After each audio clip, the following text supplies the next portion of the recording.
Gage. Yeah, hardly. Yeah, nah, still enjoying himself. Wonderful entrance, something new every time you see him. Now he's having a little go at intimidating his opponent. Said Lawal just brush him off there. Let's have a look now at the relevant statistics. There you are, Lawal 6 years older. Both of them short, even for featherweights. Naz just 4 ounces inside the limit. Lawal a pound inside. And there the fight stats, and you can see Naz only 3.6 rounds averaging per fight, and Lawal the other way around, 6.3. And 8 of Naz's wins have come in the second round, the round that he predicts he'll win this one in. Right, let's go back to the MC, Mike Goodall. Ladies and gentlemen, this contest is sanctioned and conducted under the rules of the World Boxing Organization, whose president, Senor Francesco Valcasel, is at ringside with supervisor John Montana from Arizona. The British Boxing Board of Control supervisor is Mr. Simon Block, and the steward in charge, Mr. Brian McAllister.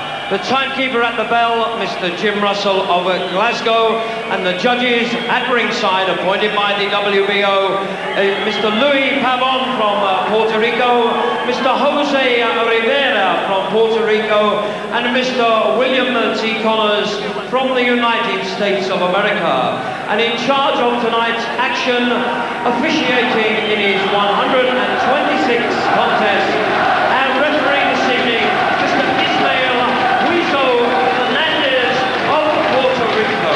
There's Ismael Fernandez, who officiates, but of course won't score. The 3 judges will do the scoring here.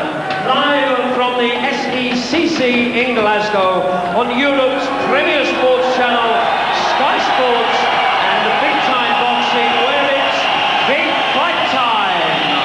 Promoted by Frank Warren for Sports Network and Catherine Morrison, in association with our sponsors, Glasgow District Council for the City of Glasgow, the National City of Sport, and MBC, the Middle Eastern Broadcasting. Ladies and gentlemen, introducing to you the boxers for this, a 12-round contest of 3 minutes each round to decide the WBO Featherweight Championship of the World. Firstly, in the red corner, wearing the red trunks with the white trim, and coming originally from Nigeria, now fighting out of Austria. From 19 professional contests, he has had 17 wins, 7 by way of KO, with 1 loss and 1 draw. He weighed in at 8 stone, 13 pounds, and comes to the ring tonight as the WBC International Featherweight Champion and the challenger for the title. Ladies and gentlemen, please welcome to Glasgow, Said Lawal.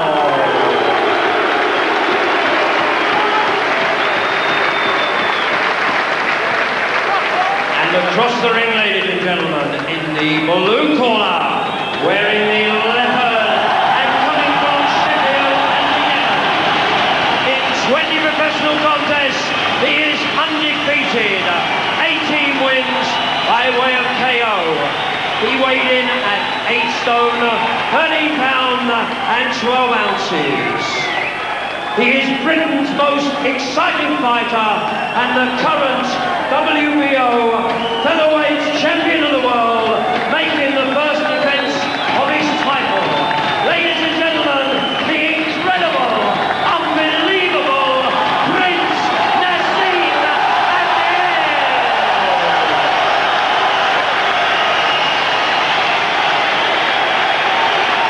And now, ladies and gentlemen, the referee for the contest, Mr. Wizo Fernandez, will give his instructions to both boxers.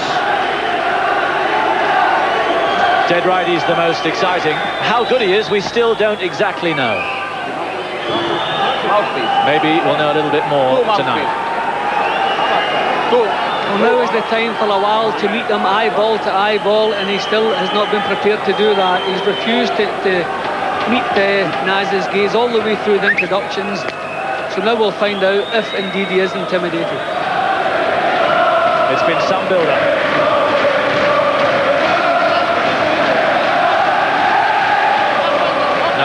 people say they're going to be in front of Naz. Take the fight to him. I don't think that's a bad idea, as long as you keep your chin down nice and tight between your shoulders and keep punching as you move forward. If you stay in front of Naz and don't throw any punches, then he's going to take you out. He can't back off. He has to go forward and try to get close. Round one. Oh my word! That was the right hand we were worried about. The fight's all over. The fight is all over. His legs have gone. The referee could just call this. Naz, I wonder if he'll back off and just let him recover, because this fight should be stopped. That young fellow's legs are completely gone. If this fight is not finished in the first round, it's because Naz doesn't want to. Yep, it's all over. All over. The most clinical finish seen in the British ring for some time. And Prince Naseem Hamed retains his WBO featherweight title. Well, we didn't learn anything new, but we were reminded of the chilling power that Naz has with one single punch. That's all it took. All that training, all that road work, all that preparation for one punch, and the night's work is over. A few boos around because people feel they've got shortchanged. Yeah, well, people were expecting, I'd hoped for a little bit longer than there was promised. We were promised 5 minutes and we got like about 30 seconds. I haven't heard the official time yet. But I think people get a little bit disappointed. We really have to see a competitive match. Even if it's a short match, we don't mind, but it has to be competitive. Well, a one-punch start and finish is certainly not competitive. But breathtaking, wonderful power from Naz, but not a competitive match. So people, yes, I think they're entitled to feel just a little bit disappointed. Next up should be Danny Alissier of Puerto Rico, who's the #1 contender. He perhaps will ask a few more questions. There's the first knockdown, the very first punch of the fight. It's possible that Naz didn't really intend finishing the fight with one punch, maybe even surprised himself there. Maybe that was just a punch he threw, he stepped in with the punch, it was a wide hook. Maybe Naz at the time didn't really realise it was a knockout punch he was throwing. I think he would have liked to put his show on a little bit longer. You see, in he goes, supreme confidence. Just looking, out it comes, wide punch, bang, perfectly on the chin, and it's all over. The referee could really have stopped it then, because when Lawal got up, he had nothing to offer, his legs were gone. I wondered if maybe Naz would back off and allow him to recover. He decided not to. One more punch, doing exactly as he pleases. You could see the head rock backwards. It was some punch. Yeah, tremendous punching and tremendous power. And once again, we're amazed at where Naz finds this power, where the power comes from. But the fans are obviously going to feel cheated. Two extraordinary punches. And there's the second. The head goes right back, and that uppercut really sorted him out. So Naz is the champion. And here is the Ladies and gentlemen, after 35 seconds of the first round, the referee has stopped the contest. The winner and still featherweight champion of the world, Prince Naseem Hamed.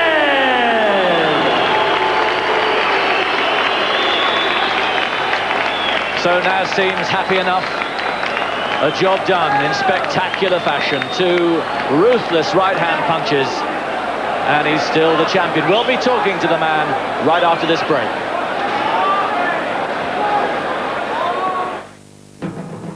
Frank, tonight is your time.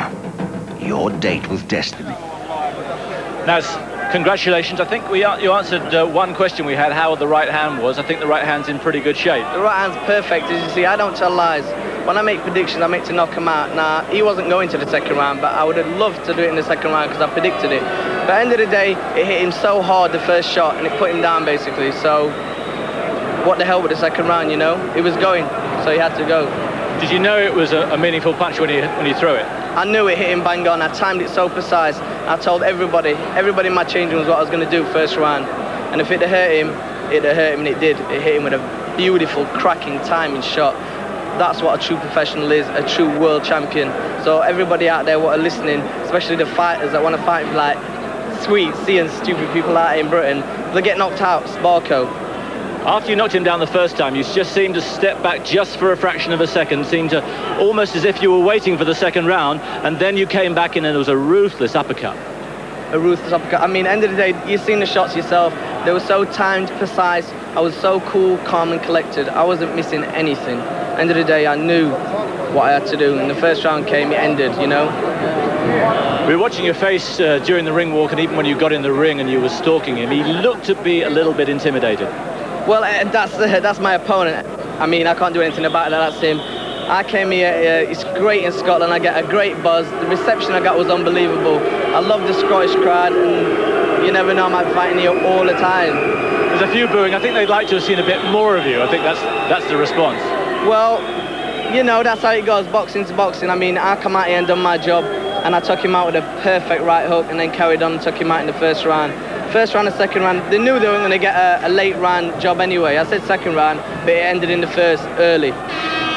We've seen a few boxers in recent months saying how they're not in love with the game. You look as if you are absolutely in love with the game. I love the game, and I always love the game. Boxing is a great game. It's the hardest sport out, but I've trained all my life from the age of 7. This is why I'm so good today. I just thank my parents, my family, everybody behind me, and the main thing behind me is Allah, that is God. What's next? Do you think Danny Olissier, he's the #1 contender, will you fight him next, or do you want to go for Azuma Nelson? I'll fight any featherweight, any super bantamweight. I might be even stepping up and soon come when I beat Azuma Nelson. I'm going to beat all of them. I'm going to bring so many world titles back to England, it's going to be untrue. I'm going to be a legend, and I said that from the start. We're off for a party now, and I think you're going to join us and I'm going to have a wicked party. I am going to have a wicked party. I'm going to be flying out in the next week to the Caribbean. I'm going to be chilling. Before that, I've done my job. I've done my business. You sure have. Have you got a word for Frank Bruno? Frank, he knows he can do it. Just get out there and do it. He knows he can do it. Good luck to Frank because he knows he can do it. You know you can do it, Frank. Okay, now see you later.